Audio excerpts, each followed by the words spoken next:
Gujarat ફર્સ્ટનું buzzer વાગી ચૂક્યું છે અને આ સ્થાનિક સ્વરાજ્યના જંગમાં પણ સીએમ અને સીઆરની જોડી નંબર 1 સાબિત થઈ છે। જી હા, ગુજરાતમાં ફરી એકવાર સીઆર અને સીએમની જોડી નંબર 1 સાબિત થઈ રહી છે।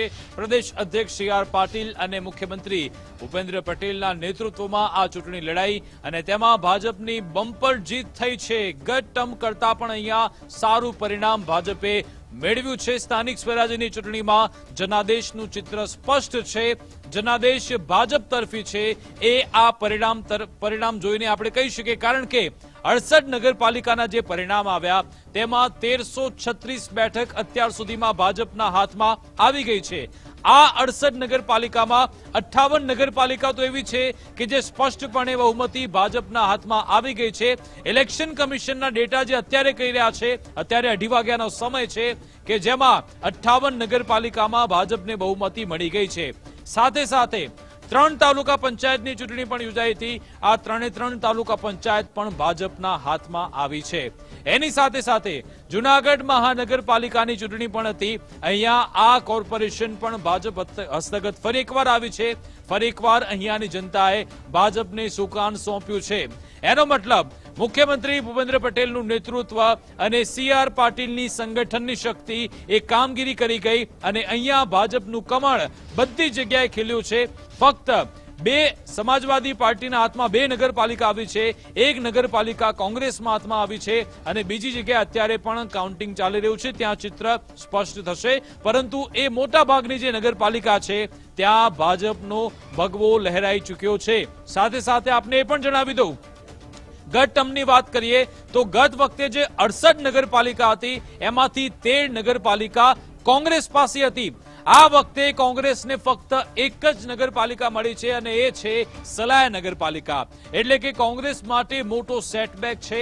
હવે આપણે જાણીએ કે ભાજપ અહીંયા દર વખતે આવું પરિણામ આખરે આટલા સમયથી કેવી રીતે મેળવે છે। તેની પાછળનું કારણ છે કે તેમનું બૂથ મેનેજમેન્ટ, તેમનું વોર્ડ મેનેજમેન્ટ, તેમના પેજ પ્રમુખોનું મેનેજમેન્ટ અને આ ફોર્મ્યુલા સીઆર પાટીલે શરૂ કર્યો હતો।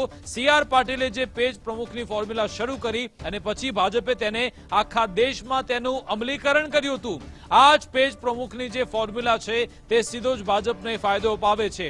બીજી બાબત કે ભાજપ એવી મશીનરી છે કે જે 24/7 365 ડેઝ કામ કરે છે, સતત તે લોકોની વચ્ચે રહે છે, સતત લોકો સાથે સંવાદ કરે છે।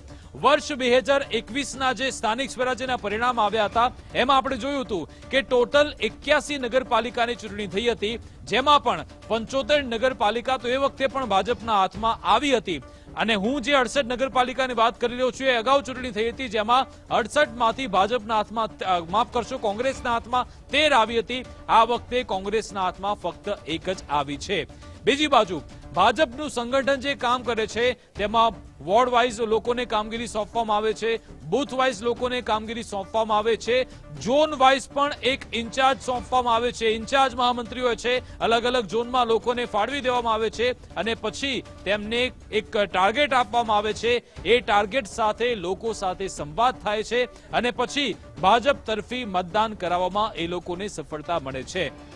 અત્યાર સુધી ભાજપે જે વિકાસ કાર્યો કર્યા છે તેના આધારે તો મત આપવામાં આવે છે, પરંતુ સાથે સાથે એક હિન્દુત્વનું પણ તેમાં ફેક્ટર જોડાઈ જાય છે, બીજા ઘણા બધા પરિબળ પણ તેમાં જોડાયેલા છે, જેના કારણે ભાજપને સફળતા મળે છે।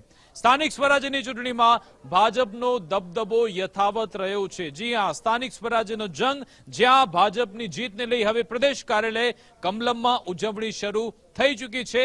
કમલમની વાત કરીએ તો સીઆર પાટીલ પણ પ્રદેશ કાર્યાલય કમલમમાં હાજર રહેશે તેવી જાણકારી અત્યારે મળી છે। જનાદેશ જે મળ્યો છે, અહીંયા ભાજપનો દબદબો રહ્યો છે। હવે એ જીતની ઉજવણી કરવા માટે પણ સીઆર પાટીલ અહીંયા ઉપસ્થિત રહેશે અને કદાચ એવું લાગી રહ્યું છે કે હવે સીઆર પાટીલના નેતૃત્વમાં આ છેલ્લી ચૂંટણી હશે, કારણ કે હવે તે કેન્દ્રમાં જઈ ચૂક્યા છે અને તેમણે પોતે પણ સંકેત આપ્યો હતો કે હવે મારે અહીંયાથી જવાનું છે, બીજા કોઈને તક આપવાની છે। એટલે જતા પણ અહીંયા કમળ ખીલવવામાં સીઆર પાટીલ અહીંયા સફળ થયા છે।